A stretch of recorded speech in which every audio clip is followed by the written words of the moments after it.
Hey guys, Johnny from onestepforward.com. Just making a quick little video in the aftermath of me rowing across the Atlantic. So, I asked you guys yesterday on Instagram stories, on Twitter and on Facebook to ask me anything about the row, basically.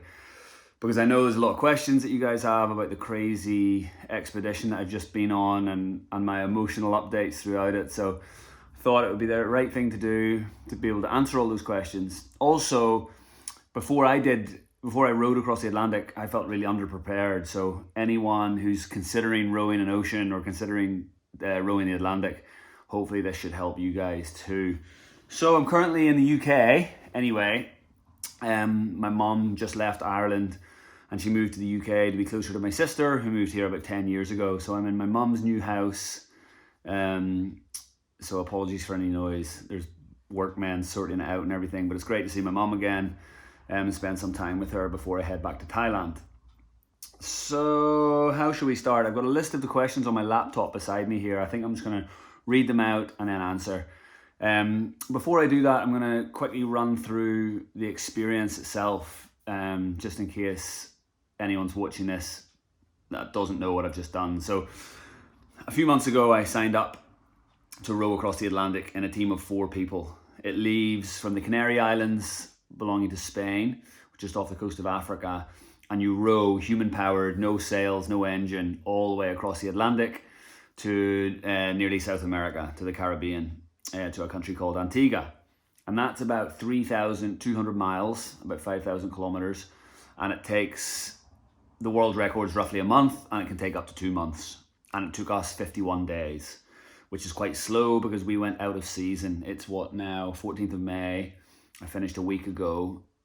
The high season, when the weather's better for you and pushes you faster, is December, January and February. And we didn't leave to mid-March and didn't finish until early May, which was stupid and not recommended. Better to go in the peak season. Anyway, so we did the 51 days and now it's finished. So 4 people crossed the ocean. 2 people are rowing at all times, 24 hours a day, and 2 people are resting. You do 2 hours on, rowing, and then 2 hours off, resting in a tiny cabin. And then every 2 hours you switch. And you do that all the way through 24 hours a day, through the night.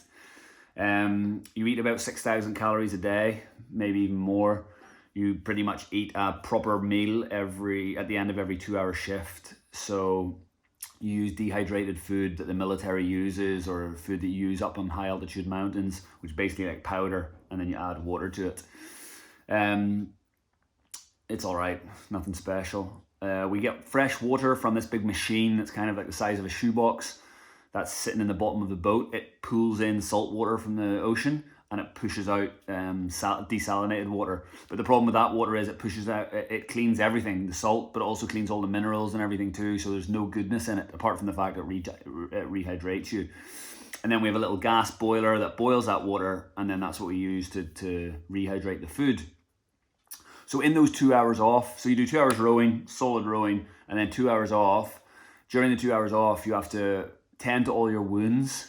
So you're bleeding and blisters. Maybe you can still see my hands a week after.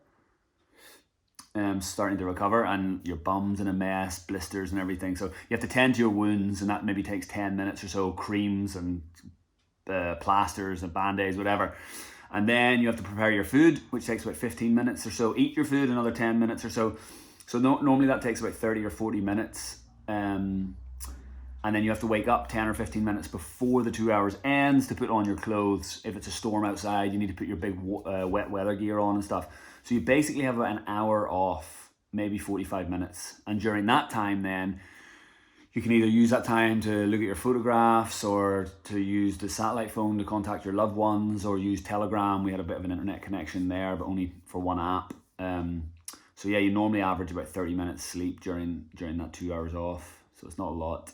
Anyway, you do that for 51 days, and at the end, you end up in Antigua in the Caribbean, and that's what I've just done. So, ask me anything about rowing the Atlantic. Here's the questions. First, did you guys stop at places on the way to the destination, like exploring? No, we didn't. We left the Canary Islands, and we did 51 days straight until we reached the Caribbean. No stopping.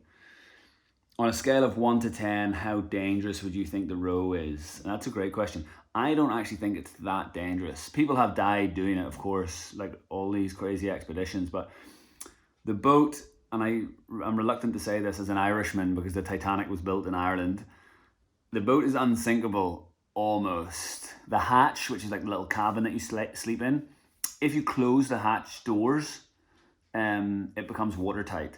And then it'll just, and each compartment is separate, so they're all watertight. So even if one bursts, it'll still float. The problem is if you leave the hatch open. If the hatch is open for you getting in and out to change the shift, or you think the weather's good and you leave it open to get some air in to cool down, if a wave hits you then and capsizes the boat with the hatch open, obviously the water gets in and it's not watertight anymore, so that's dangerous. And if you get hit by a rogue wave and you're not clipped in by your harness with your safety line to the boat, then you get wiped away, and that's obviously dangerous. So, I mean, you can die, of course, but you can die on Everest and you can die at the North Pole or South Pole or any of these expeditions that I've been doing recently. But on a scale of 1 to 10, how dangerous do I think it is? 5 or a 6. I think visiting Somalia when I went to Mogadishu, or when I took my mum to Afghanistan, or when I did that crazy trip to Yemen when I hitchhiked on that cargo ship, or when I went to Libya, and I didn't know that guy and all that. I don't know if you read that blog post, check it out. That was scary. Or the time I tried to smuggle myself from Liberia to Sierra Leone during the Ebola crisis. All that stuff's far more dangerous. So no, it's not the most dangerous thing I've ever done, but let's say 5 or 6 on a scale of 1 to 10. What object are you most grateful for in the real world that you didn't have on board?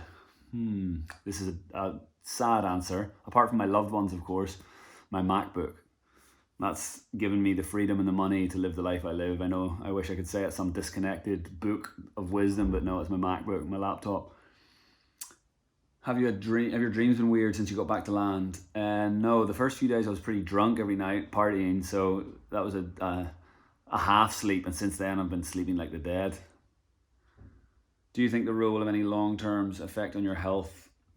Lack of sleep and stuff? I hope not. I mean, I'm really weak at the moment. My calf muscles, my triceps, my pecs. I haven't used any of those muscles for months because you only use a certain muscle when you're rowing. So for sure I'm weak right now. I'm starting my exercise regime tomorrow, so let's see. The lack of sleep is awful for you. I mean, who knows the long-term effects of that? Let's hope not.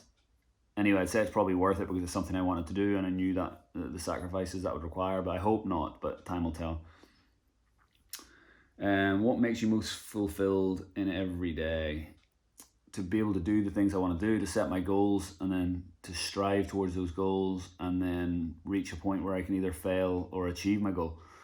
Knowing I'm making my way towards the life that I want keeps me fulfilled and keeps me stressed.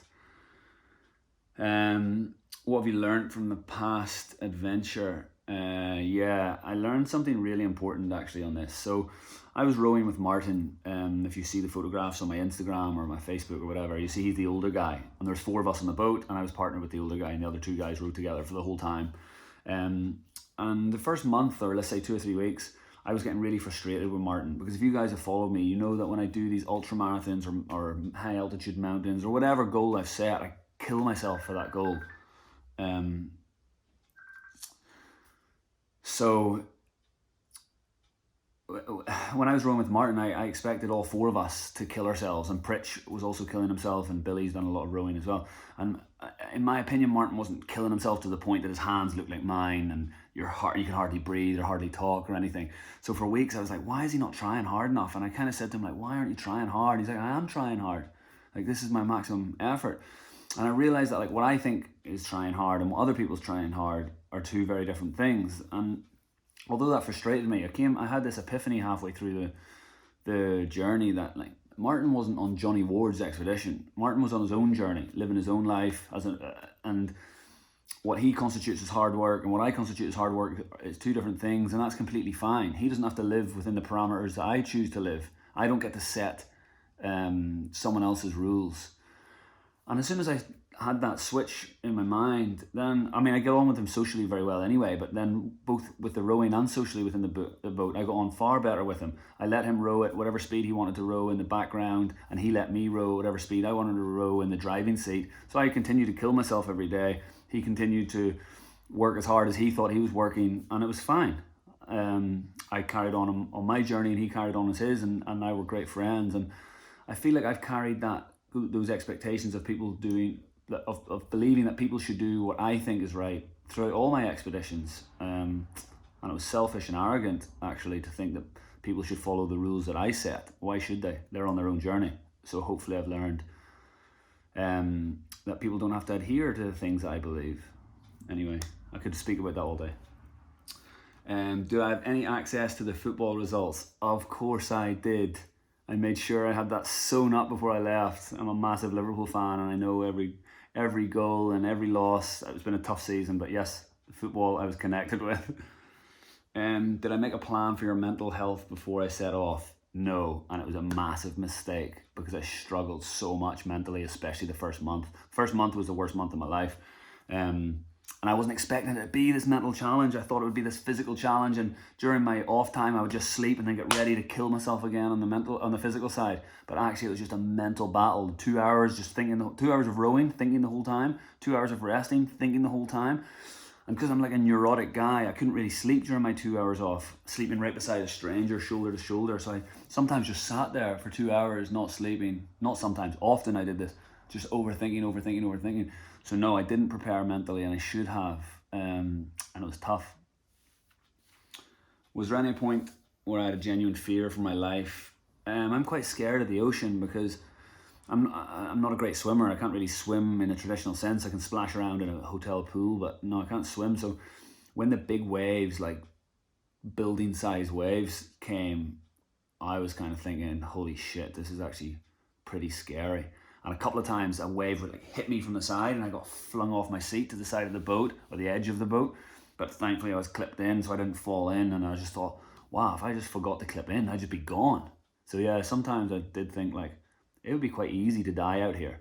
People don't generally die because they're responsible about clipping into the safety line and stuff, but I'm quite an irresponsible guy. So yeah, I did sometimes think like it would be easy to die out here, especially at night in pitch black, and you're changing shifts and you're all coming off and on. You could just fall in and you're gone. Anyway. That kind of goes to the next question. As you're not a great swimmer, did you ever get really worried about falling in? Yes. Was there any points you thought you could drown? Were there any bad storms? Drown, no, because I was only in the water once. Were there any bad storms? Yes, many. Sometimes, like I said, waves the size of buildings. Sometimes like rain hammering down. You can hardly see like 1 foot in front of you. So yeah, there were bad storms. Have I got much rowing experience beforehand? Zero. Not even in the gym. I had to join a gym. Once I signed up, I'd had to change gyms and find a gym with a row machine. And that was my first row experience, apart from little rowing sprints at CrossFit. I'd be afraid of capsizing. Did you guys have really scary nights of bad waves? We nearly capsized twice, in my opinion. I was on with Martin, and twice I could feel the boat like get smashed by a side wave and like tilted up, and you're like, whoa, and you're like falling off your seat, and it came back twice. And twice I thought, oh shit, this is gonna capsize, but it didn't. And really scary nights with bad waves. Weirdly, I also thought the night would be scariest, but you can't see anything. It's pitch black most of the time. So the big waves, you can't see them. So waves in the daytime are actually scarier because you see them. And you're worried, is this one gonna hit me? Is this one gonna hit me? And normally they don't. Whereas at nighttime, you can't even see them. So most of them don't hit you, and you don't even know that you got nearly hit. Did the lack of sleep affect you physically and mentally? Yes. I averaged so much less sleep than the other three guys because I'm a freak of nature, and I stress about things at night, and it keeps me awake. So suddenly I'm in this tiny cabin, I'm sleeping even less. Pritch and Billy probably slept. So you have 6 shifts off per day. Each shift is 2 hours, so 12 hours rowing, 12 hours resting. But like I said, you don't have much time to actually sleep within that. But Pritch and Billy and Martin would just get in the cabin and sleep, and I was just awake the whole time. So I really maybe slept 3 hours a day for the whole 51 days of like unsettled naps. So I really suffered. So every night I was full on hallucinating. Like when I'm rowing at night in pitch black, I was just hallucinating every night. It was actually really tough. Any sunset and sunrise pics? Too many to count. Was it tough to sleep on the 2 hour row and 2 hour off? Yeah, like I said, I really struggled, but the other 3 found it easy. So it's just me being a weirdo. I really found it's tough to sleep during the 2 hours off, really tough. Scariest moment, probably when I thought we were going to capsize those two times, and that one time when the waves were really massive after about 10 days or so, when you just start realizing how big the waves are, like literally like double-decker houses or triple floor houses, and you're like, wow, this is scary. But it wasn't the fear of being in the actual waves that was the scariest thing. It was more just the stress and anxiety of being so isolated that I found tough. Maybe I'll talk about that later. Did I see any trash in the ocean? Yes, but very little. I think I saw a piece of polystyrene and a couple of bottles the whole way, which is lovely. So literally 2, 3, 4 pieces of trash the whole time, and an empty life jacket, which is very scary. And did I see sharks often? 0.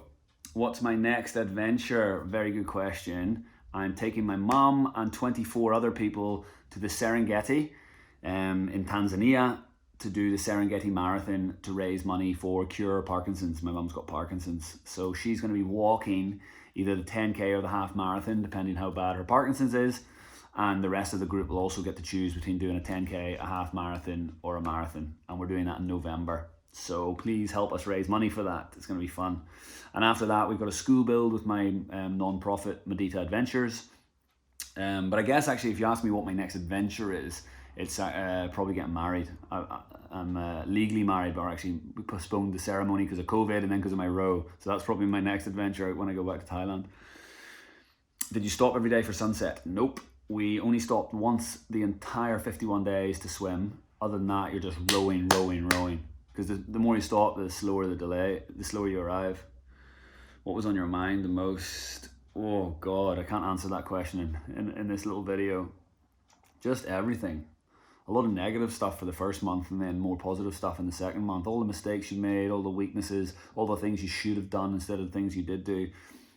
A lot of time to reflect on the stuff you've done and the person you are and the person you could be and all that. So that's both the toughest thing and the real privilege of doing it is that like wild amount of time to reflect on that stuff.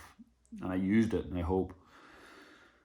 Were you able to get back in this regular sleep routine? Yeah, actually, well, the first few days, like I said, I was champagne fueled, so I don't even know if you can call that sleep. And then British Airways upgraded me, so it was more champagne on the way back. And then since then, I've been with my mom, and she's a great cook, and it's a very peaceful, loving environment when I'm with my mom, so it's really helped me like slip back into sleeping. It's no problem. I am knackered all the time though. I feel like I haven't physically recovered at all. I'm really tired during the day. Do you carry life insurance? That's actually quite, I don't know, it's probably a joke, but you know, like during my visit to every country in the world and half the mountains that I climbed and all these trips like I mentioned earlier to like Iraq and all that, I didn't have any insurance, travel insurance, life insurance or anything. I still don't have any life insurance, no, but I do finally have travel insurance with a company called Safety Wing. I blogged about it on my blog. It's amazing. If anyone, $10 a week or something, covers everything, including COVID.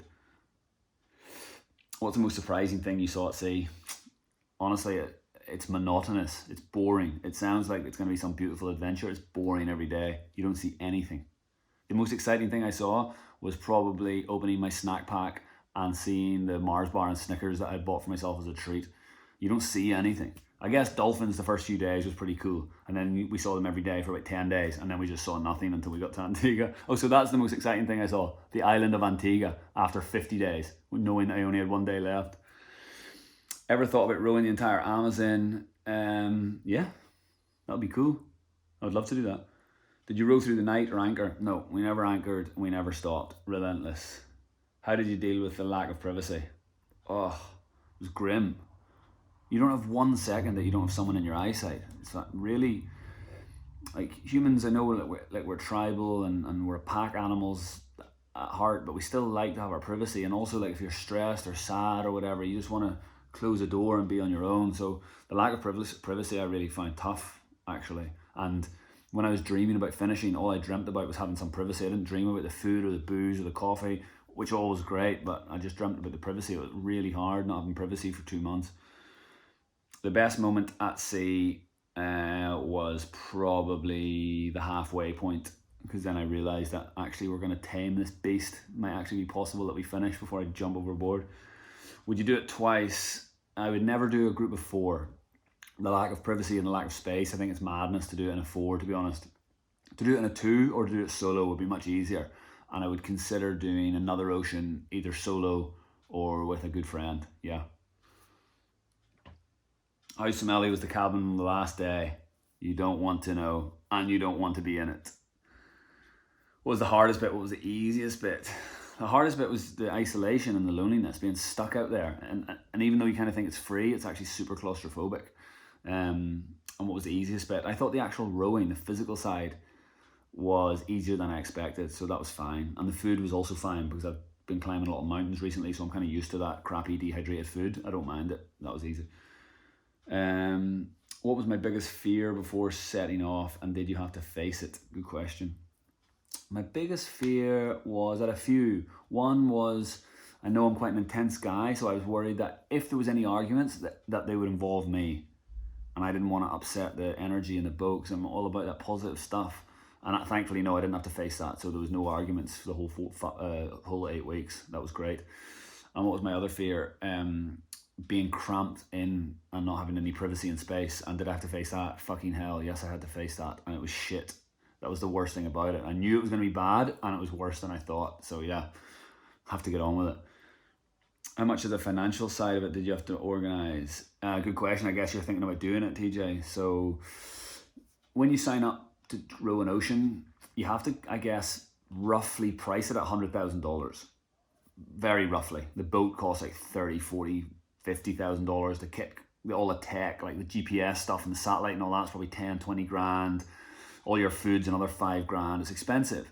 Because I did it with a company, Monkey Fist, the skipper obviously didn't pay. He owns the company. Pritch, the guy from MTV, didn't pay. They were, I guess that was like a marketing thing they were trying to do. So it was only me and Martin, the older guy, who had to pay. And originally it was $20,000 each. And then a sponsor came on and covered half of it. So it was $10,000 each. I just had to pay it out of my pocket. So did Martin. All the other financial side, the boat and all the kit and everything, had been, the company organised all that sponsorship side, so I didn't have to do anything. So how much of the financial side do I have to organise? I had to fund probably a third of it. Me and Martin probably had to fund between a quarter and a third of it ourselves, and then the rest of it was taken care of by the company.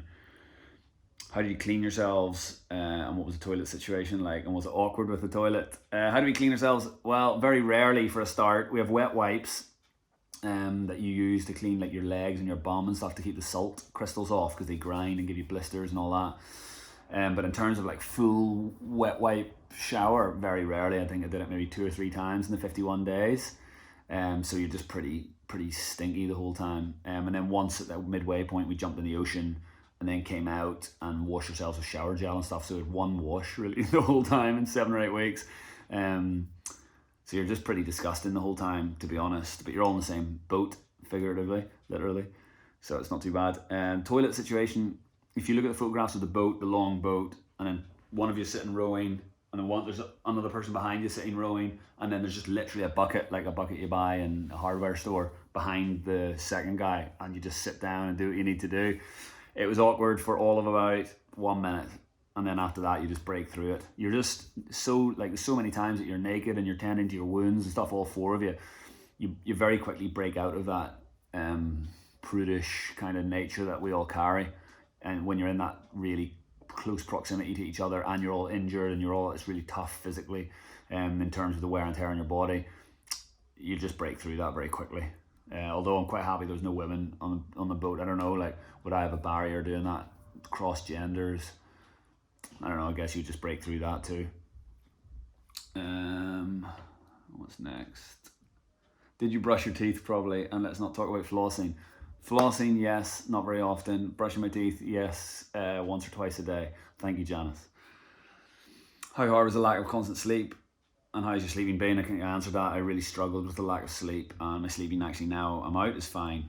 How's the night sky during the night rows? Unreal. Obviously no light pollution. Sometimes we would switch all the lights off and it would just be pure stars, Milky Way, clear as you can see, really, really beautiful. One of the few things I enjoyed in the row was that fleeting glance at the night sky, but you're just rowing all the time. So looking up even like hurts your back and stuff. So actually most of the time you're just focused on rowing, but the few times that you look up, yeah, amazing.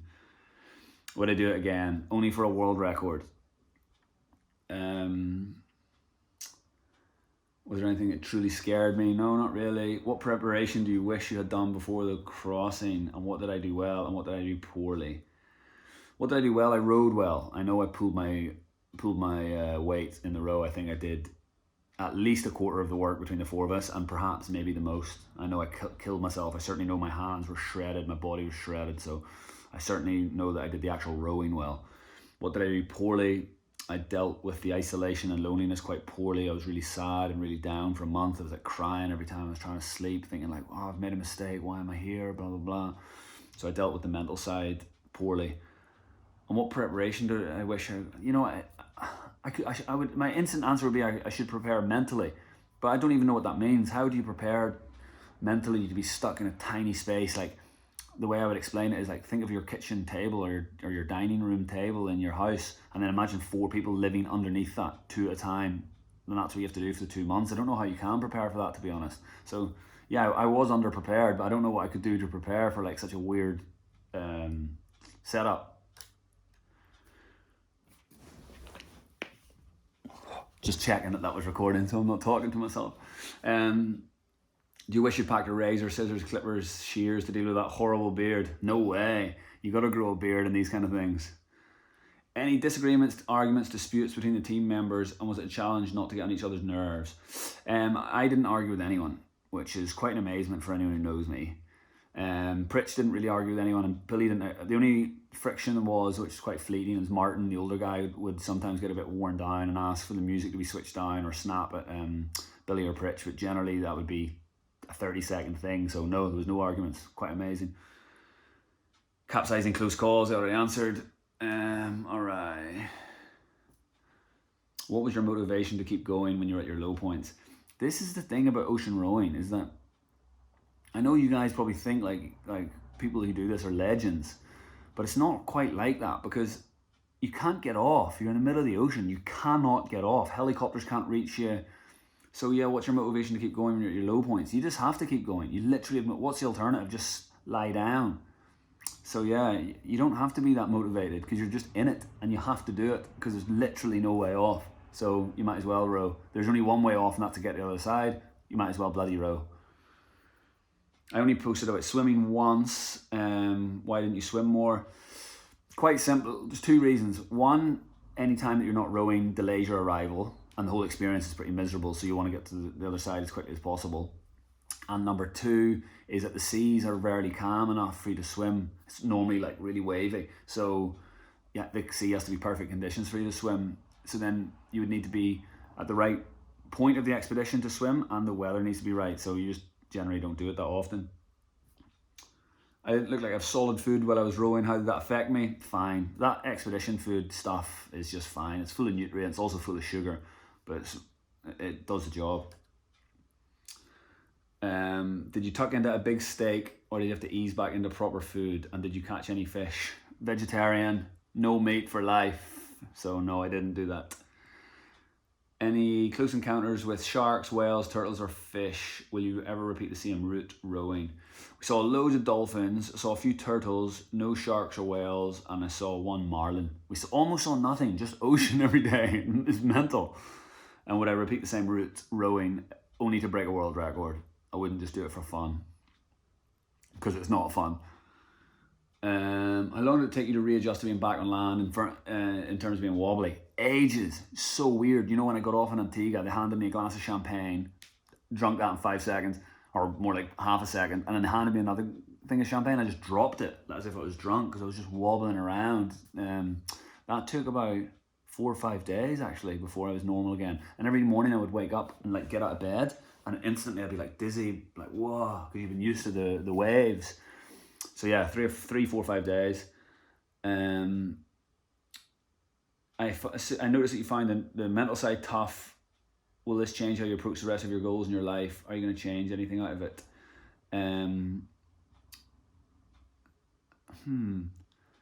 I did find the mental side really tough, yeah.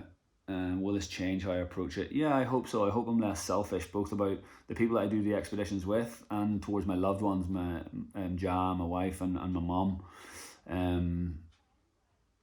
Yeah, hopefully I'll be more considerate towards them. Like, they're not just some side part of my life. They're living my life with me, and I need to remember that. Why not 4 hours on and 4 hours off instead of 2 hours on and 2 hours off? That's what I wanted to do, buddy. Thank you, Eddie. I wanted to do that, but you need to be really quite strong and fit to do 4 hours of rowing. Again, this is why, like, I'm very grateful for the opportunity to have rowed it, but to put together your own team would be a lot easier, because you could get everyone with the same level of strength or weakness or ability or whatever. So yeah, 4 hours on, 4 hours off would be much better, I think, or even 3 hours and 3 hours off. But can you row for 4 hours? Personally, I reckon I could, especially if you trained hard enough, and if you've come from a training background. But if you don't come from a gym background or an ultramarathon background, and you've never done like hardcore endurance stuff, you couldn't do 4 hours of rowing. So that's tough. But if you put together the right team, you could do that. And that, I think, would be much, much, much better.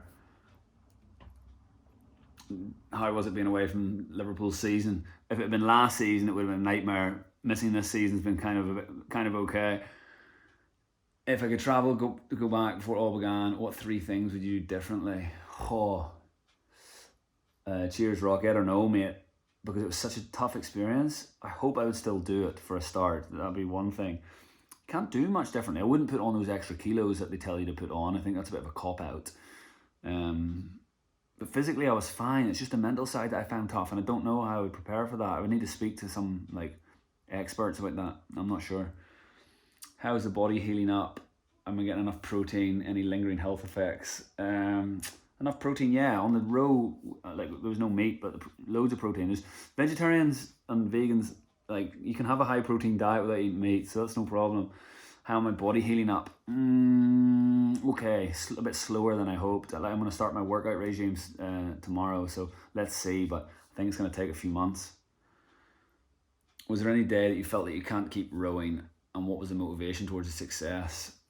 Well, actually, because I was struggling mentally so much with it, the physical side of the thing is one thing I can control. You know, when things are tough, they say you should control the controllables. So for me, getting on the bloody oars and just fucking rowing, that's what I can control. So I didn't have to suffer with motivation to row. Actually, that was my respite, was being able to get on the oars and smash out and sweat and feel like I'm doing something towards reaching my goal. So rowing was the easy part. And the motivation towards the success, again, once you're on it, you're on it. You can't escape, so you might as well row. All right. Would I do it for a second time? Like I said, only for a world record. Would I recommend it to anyone else? That's a great question. For me, as a blogger, and I do a lot of media stuff, it was very worthwhile. And for Pritch, the Dirty Sanchez MTV guy, for his brand and stuff, it's worthwhile. If it's your dream to row an ocean, it's worthwhile. If you're just thinking of a cool thing that you think is like an adventurous hardcore expedition, and it costs, like I said, I signed up to pay 20 grand and I ended up paying 10. I wouldn't recommend it. No, I think there's cooler things you can do with your time and money. This has ended up costing me probably about 20 grand in 4 or 5 months of my life, and it was quite an unhappy experience. One that I learned a lot about myself. So I mean, there's still huge benefits there, but it was tough mentally. I think there's better ways to spend 10 grand or 20 grand and a couple of months, like go and climb mountains and run ultras and travel the world. If you haven't traveled the world, that's a better thing to do with your time and money, I would say. How much weight did I lose? About 8 kilos, about a stone or something. So it's like 14 pounds, something like that. I didn't weigh myself before or after, but I was skinny fat before and then kind of just skinny after. How rough was the ocean? Rougher than the video footage looks. It's really like meters and meters and meters of waves constantly, really, and the video just doesn't show it. So yeah, it's pretty rough. 3 hours on, 3 hours off would be better. I agree. Okay, what's this say? What do you think or not think about when you're on a row of this scale, and how do you deal with the discomfort of boredom and loneliness? I am not a good person to answer that, because I dealt badly with the boredom and loneliness. Like, I was so down. I was the most down I've ever been. Like, I was really reticent to use this word, but I felt like I was depressed, genuinely deeply sad and miserable for that first month. It was really heavy on my heart. So I didn't deal with it very well. I mean, I got through it, but it was tough. what did I think about? So sometimes I was thinking about depressing things, about mistakes I've made and weakness that I have. And then other stuff I thought about was like plans for my life and business plans and what I'm going to do and how much I'm going to appreciate everything when I'm back on land. And that was all, that's lovely to be able to have all this positive energy and focus and time to think about it. My iPhone Note app is just full of ideas and stuff, which is cool. How were the days like? If you check my Facebook page, /one step forward, I did a day in the life of an ocean rower explaining how each day goes, so you can check that out. Did I have internet when I was rowing? Yeah, we were sponsored by Iridium, which is like a satellite kind of internet company. So we had a big satellite thing on the boat, and we had fast internet, but we weren't really allowed to use it. We were only allowed to use Telegram, which is kind of like WhatsApp, so we didn't have access to the internet really. I could just speak to a couple of my friends and my family just via text, no video calls or anything. So did I have internet? Yes, but just text chat to see what's going on, is everything okay, and what the Liverpool scores were. Would I do it again? All of you complained about the sleep deprivation. Why didn't you do 4 hours on, 4 hours off? Good question. Would I do it again? Like I say, only for a world record. How did I deal with such less sleep? Badly. Did anyone get sick? Seasickness actually wasn't a problem for most of us. Two of the guys have got boat experience. Pritch and me didn't. On dip night 1, I was rowing in the pitch black, and I was like, that was the only time I was seasick, and I was like, throw up, just keep rowing, what else can you do? Sick again, keep rowing, sick again, keep rowing. And then after that night, I broke through it and didn't feel seasick the rest of the time, which was quite lucky. Did I ever pass any other vessels, oil tankers and yachts? Yes, but we only saw maybe 4 or 5 boats the whole time in 2 months, so it was very quiet. Okay, let's have a look. How much water did we drink per day? Was it stored or made? I mentioned the desalinator machine. How much did we drink per day? I didn't actually track it, but I guess maybe 3 litres a day. Was there a contingency plan if something went wrong at sea? This is a tough question. We have a life raft, but the boat was made badly. So the life raft was actually stuck under the rowing seats, and the only way to access the life raft was to get spanners out and remove the foot plates that you keep your feet locked in on. So if the boat capsized, we didn't have any access to that life raft, which I think is actually criminal. And we didn't discover that till halfway through the row. That was the contingency plan. It wouldn't have worked and we would have died. How do you feel now it's finished? Relieved. Do you have any regret signing up for the journey? No, is the ultimate answer to that. I regret all the delays. I feel like the company, we ended up getting delayed because of COVID and Brexit and all that. And I feel like if it was me that had been in charge of it, I just would have pushed through and got it done, and we would have been finished months and months ago, and it would have been the right season. So my only regret was not taking more control over it and getting it done earlier, but then it wasn't my expedition to do that. So I guess there's nothing I could have done other than bow out of that expedition and manage my own one. But yeah, do I have any regrets? Not really. I'm glad I did it, and I'm even more glad that it's over.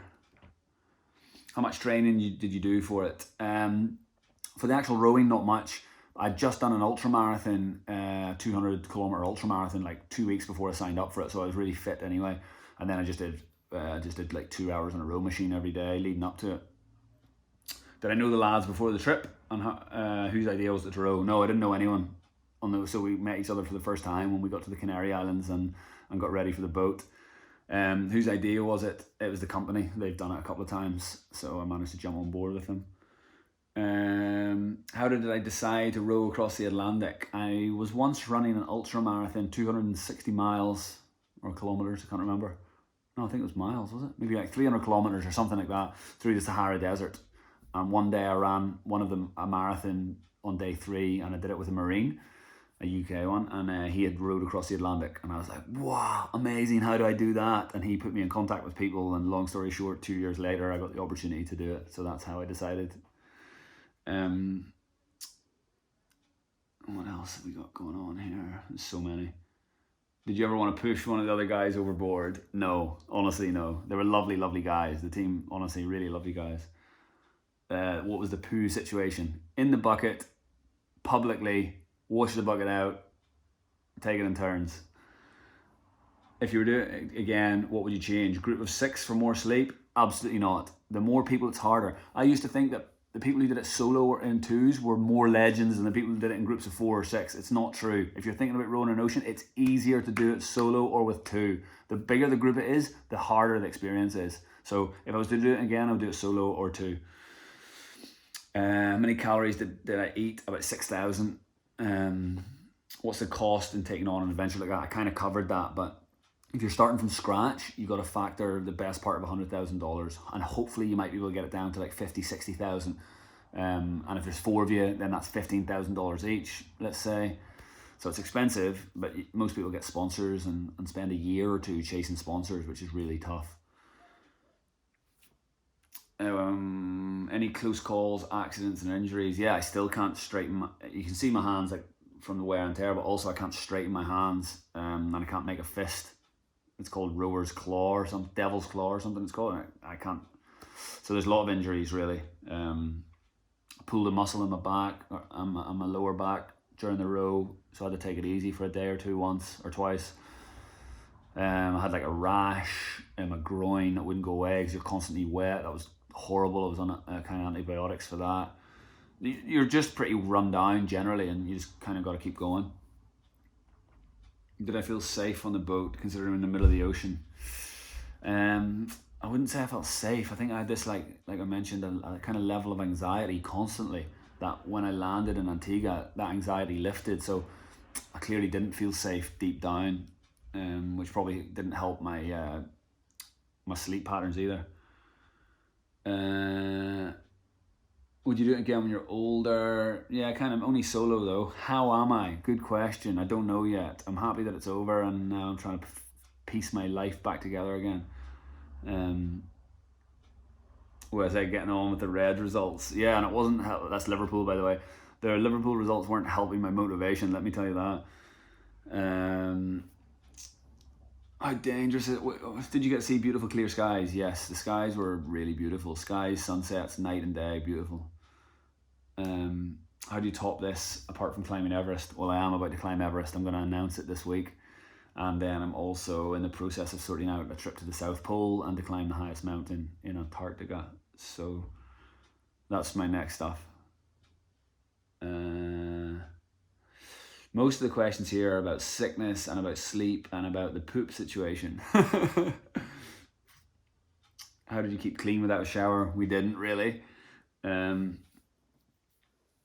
And then a lot of stuff about realizations about life, which maybe I'll do a separate video about because it's tough to really answer that.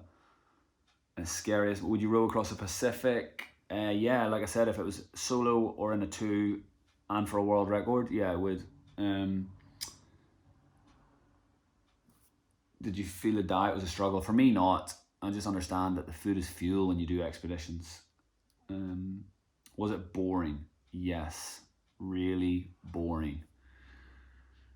What sunblock did we use? Factor 50, mate. Irish skin, dying. Yeah, factor 50.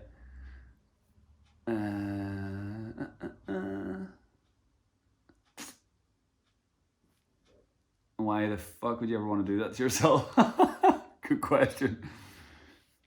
A lot of stuff about sea life, but like I said, we didn't see much, and a lot of stuff about Everest. Maybe did I mention that? Why are so many people asking me about Everest?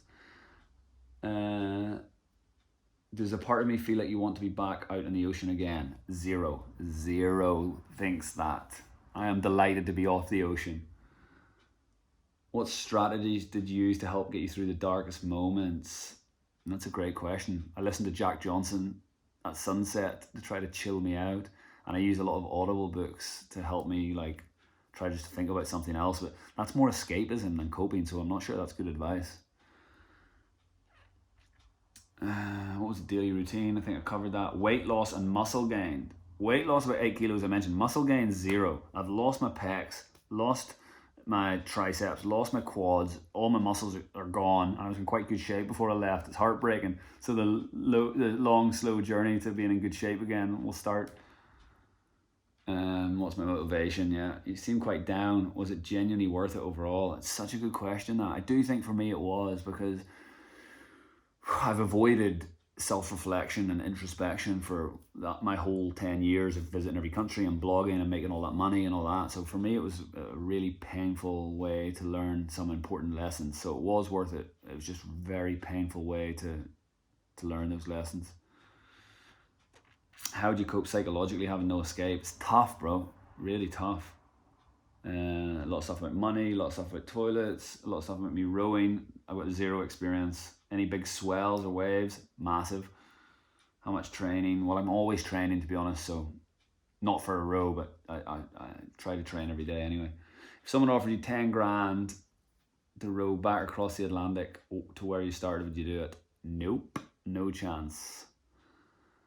And then I've got a lot of questions about revelations about myself that I think I've covered both in my Facebook updates and Instagram updates during the row, and hopefully a little bit on this video. If you want to know more, I will do another video about that, but it's quite raw. What's the first few steps to get the ball rolling? If you're talking about for you to row an ocean, first of all, I wouldn't necessarily recommend it because it's quite a miserable experience, but if you are interested in it, I would check out a Facebook page called Ocean Rowing Society. That's what started it for me. What would I do differently if I were to do it all over again? I would go in the right season. I would get a better boat made. I would organize it myself and all a little bit tighter. And I would curate my own team. And I would do it only in a 1 or a 2. Yeah. How many flying fish hit me? Shitloads. I got 2 hit me in like 2 different minutes. One smashed me in the neck and another one hit me in the chest like 2 minutes apart. Flying fish are everywhere out there. You get hit by flying fish all the time. Only at night though. How did you prepare for this kind of endeavor? I didn't, and I never really prepare appropriately for any of my stuff. Stupid. If once again, would you still do it? Is the pain worth the gain? Yeah, just about. Where do you come up with the idea of your challenges? When I see people have done cool stuff like running a marathon at the North Pole or whatever, I get inspired by that. But I hope I do this for you guys. I get inspired by it, but I don't sit at home and think, whoa, that guy's cool or that girl's cool. I think, whoa, that's cool. I want to do that. And that's what happens when I told you that guy, I heard that guy rode this ocean and I was like, whoa, I want to do that. So I did it. Did you have rowing technique lessons before you set out? No, and that's stupid actually. And I feel like that's something that if you're going to do it with a company, they should offer that because it would make the experience faster and more efficient and less likely to get injured. But no, I had no rowing technique lessons, and I should have done that. In fact, that's a great question. That's what I should have done beforehand. Waves and storm and. What does the crew do if someone goes overboard with a strong current? Good question. Well, you're clipped in most of the time when the weather's not bad, like with a safety line. But we didn't do any safety drills or anything. So if someone goes overboard, I don't know what I would do. Try to grab them, throw the rope at them, I guess. What's your next trip? Let's see. I've just been offered a trip to Malta with Zac Efron's brother. I might do that or I might go back to Thailand. Let's see. Was it tougher than you expected? Physically easier, mentally a zillion times more difficult. How did I manage seasickness? Actually, I just got really seasick the first day, and then after that your body just kind of gets used to it. So I didn't really do anything. It just kind of disappeared. Did you get pushed off course by currents? Yes, and it was so annoying. Actually, rather than getting pushed off by the currents, if you want to go here but the current's dragging you here, you just turn the boat this direction and you just fight with the current. So you still might do like 50 miles in a day, but the 50 miles won't take you 50 miles further towards your goal because you're going out, in, out, in, out, in. So it just slows you down loads. It's really depressing. How much money would you need to embark on such an adventure? I think the cheapest ticket, if you just want to buy a ticket and not do any of the organization or anything and just be part of a team that you don't know your team members and you don't know anything, is $20,000. So it's quite expensive.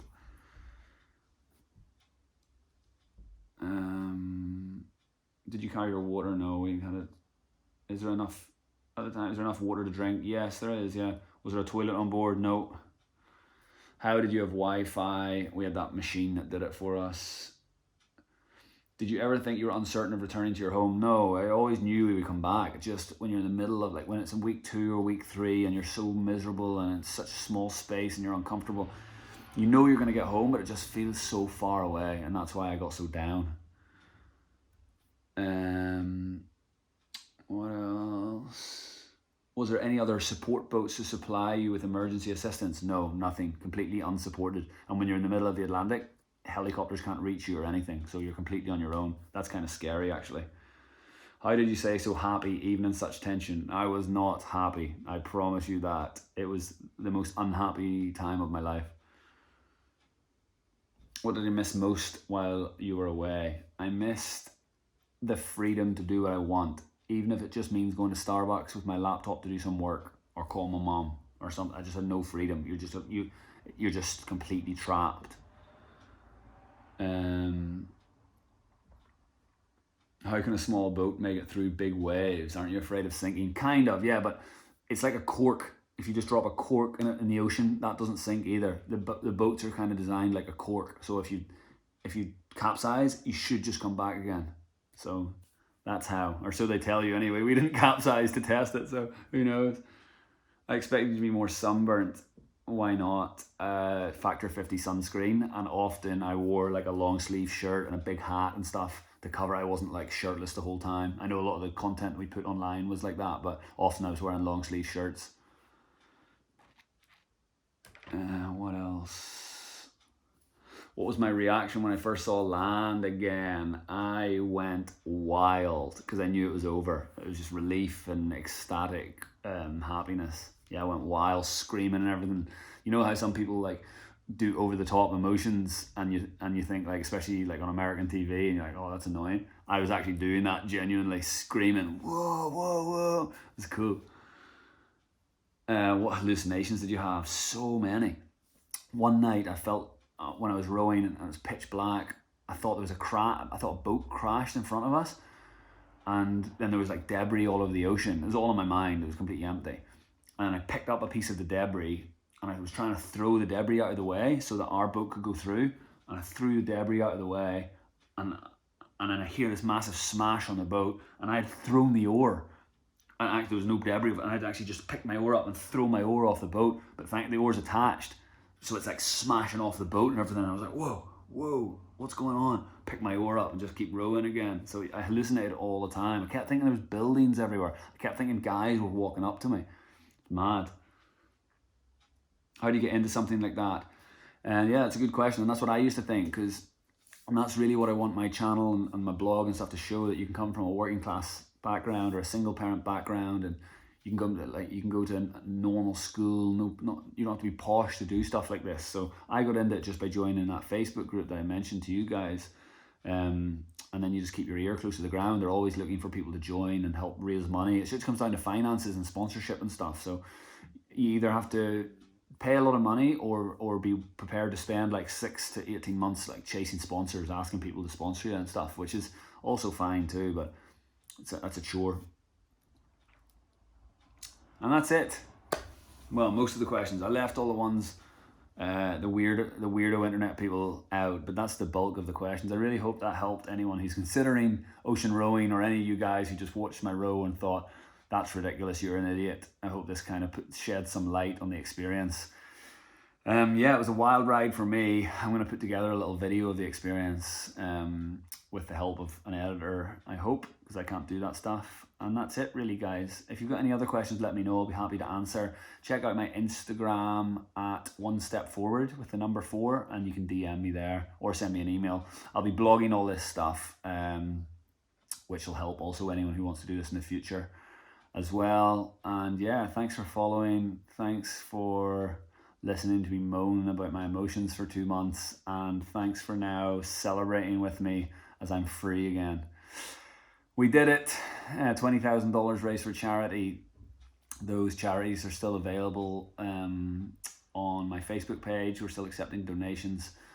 And that's it for the meantime. I'm going to sort my paperwork out and probably head back to Thailand next week to a very angry wife. Okay, love you guys. Thank you.